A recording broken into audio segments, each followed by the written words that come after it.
나를 만나는 시간 두 번째. 사람만이 생각할 수 있다.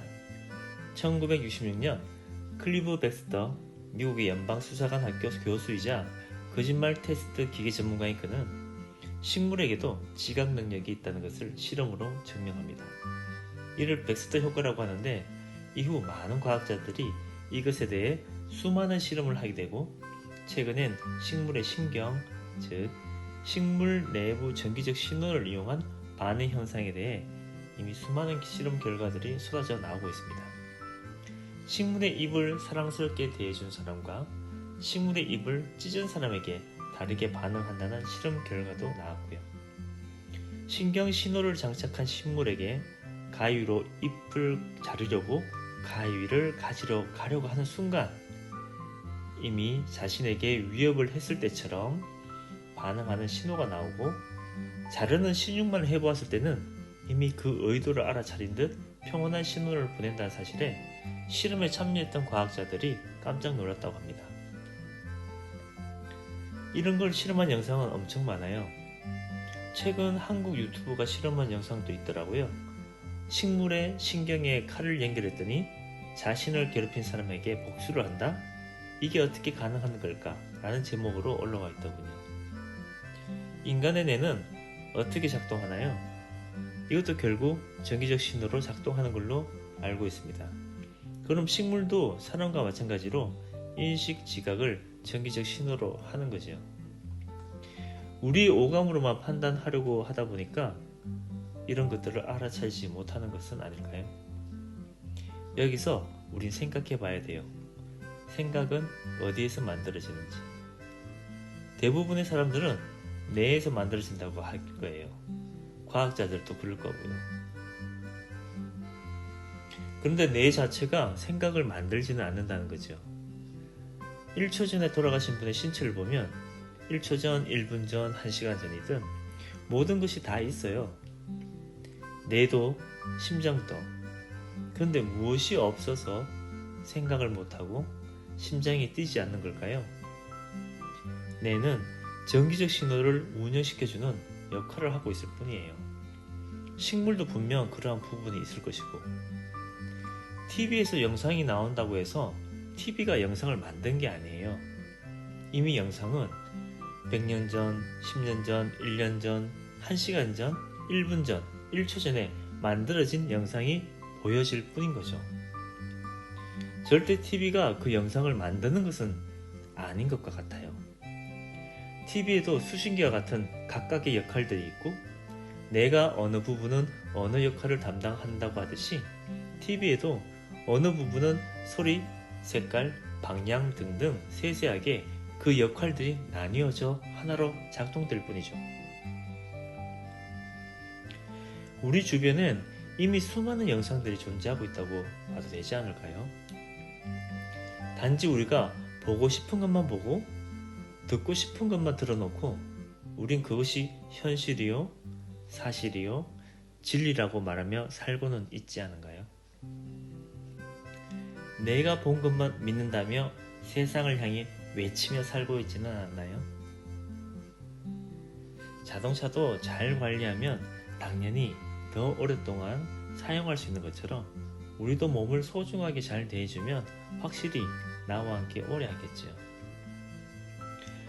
극과 속 모두 잘 작동되도록 가꾸어 주어야 하는 이유도 됩니다. 그리고 자신의 생각을 표현할 수 있는 아주 유용한 물건임을 잊지 말아야 하겠죠. 사람이 옷을 입고, 즉 명품 옷을 입고 치장을 하듯 자동차도 명품이라는 브랜드를 가지고 외부를 치장할 수 있어요. 그것이 자기인 것처럼 살기도 하죠. 명품 옷을 입은 화려한 모습이 어떤 직업을 가졌고 어떤 지위에 있다는 것 등이 자신의 진짜 모습, 진짜 자기라고 생각하고 살아가는 게 지금 우리네 현실입니다.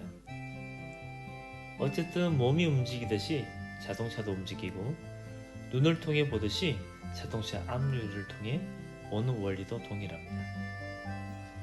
자동차 앞유리를 통해 보고 있는 자가 있듯이 눈을 통해 보고 있는 자가 있어요. 눈이 보는 게 아니라 눈은 보기 위한 도구인 것이죠. 심장은 혈액을 공급해주는 역할을 하는 도구이지 심장이 저절로 뛰는 것은 아니에요. 그 심장을 뛰게 하는 것이 바로 무엇인가요?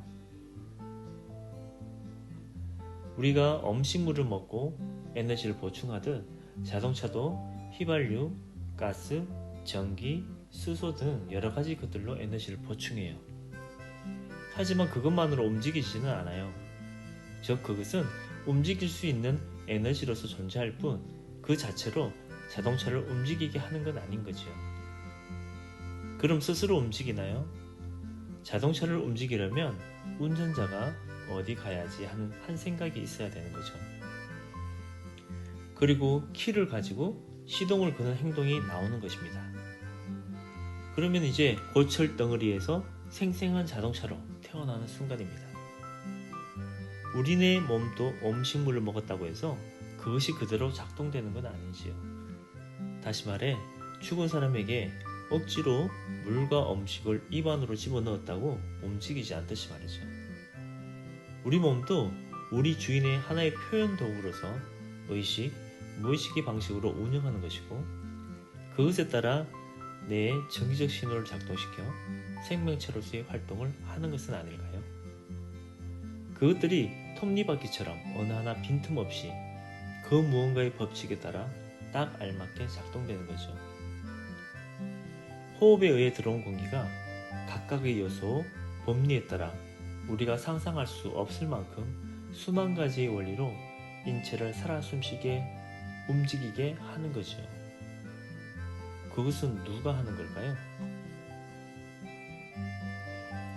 개미와 우리는 함께 이 세상에 존재하고 있어요. 하지만 개미에게 우리는 어떻게 보일까요? 개미의 신체적 한계로 인해 우리는 그들 세상에 존재하지 않는 것일지도 몰라요. 개미에게 우리는 어쩌면 너무나도 큰 존재, 그래서 보이지 않을지도 모르겠지요. 분명 이 세상에 존재함에도 불구하고 개미 세상에서는 우리가 없는 겁니다. 우리는 어떤가요? 우리가 볼 수 있는 가시광선의 영역과 20에서 2만 헤르츠의 청각의 영역, 즉 우리가 보고 듣고 느끼는 그런 모든 것들은 결국 한계성을 띌 수밖에 없어요. 보이지 않는다고, 들리지 않는다고 존재하지 않는 것은 아니겠지요. 지금도 보이는 것만 사실이고 현실이고 진리다라고 할 수 있겠는지요. 나를 만나는 시간 두 번째, 오늘은 여기까지입니다. 구독과 좋아요는 제게 큰 힘이 됩니다. 고맙습니다.